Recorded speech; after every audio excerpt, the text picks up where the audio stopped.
Hello friends, welcome back to S vlogs. మీకు నేను already previous video సిరపర్లో బాటిల్లో liquid ఎలా ఫిల్ చేస్తూ చూపించాను. వన్స్ బాటిల్లో లిక్విడ్ ఫిల్ చేసిన తర్వాత ఈ మిషన్లో CO2 అండ్ వాటర్ క్వాంటిటీ ఎంత ఫిల్ అవ్వాలో సెట్ చేసుకొని బాటిల్ని ఆ బాక్స్లో పెట్టిన తర్వాత అవి అప్ అండ్ డౌన్ అయ్యే గ్యాప్లో CO2 అండ్ వాటర్ ఫిల్ చేసుకొని ఏవైతే గోలీ ఉందో అది రిటర్న్ తీసుకుంటుంది. సో అక్కడ మన బాయ్ బటన్ నొక్కుతున్నాడు చూడండి. బటన్ నొక్కిన వెంటనే బాక్స్ క్లోజ్ అయ్యి CO2 అండ్ వాటర్ క్వాంటిటీ తీసుకొని సోడా రెడీ అవుతుంది. సోడా రెడీ అయిన వెంటనే అగైన్ బాటిల్ చెక్ చేస్తారు, నీట్గా ఉందా, ఏమైనా నలకలు ఉన్నాయా, లేదా క్వాలిటీ ఏమైనా చేంజెస్ వచ్చాయా.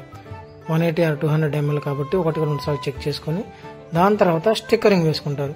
స్టిక్కరింగ్ వచ్చేసరికి టాప్ లేబుల్, ఏ ఫ్లేవర్ ఏంటి, date, manufacturing date, expiry date, ఎప్పుడు మ్యానుఫ్యాక్చర్ అయింది, అలాగే బ్రాండింగ్ స్టిక్కరింగ్ అంతా వేసుకుంటారు.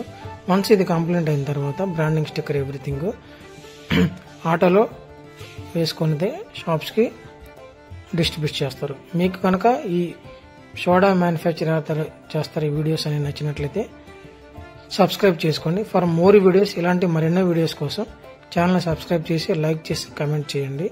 మీకు ఈ వీడియో నచ్చింది అనుకుంటున్నాను, మీకు చాలా యూస్ఫుల్ అవుతుంది అనుకున్నాను. Thank you for watching this video again.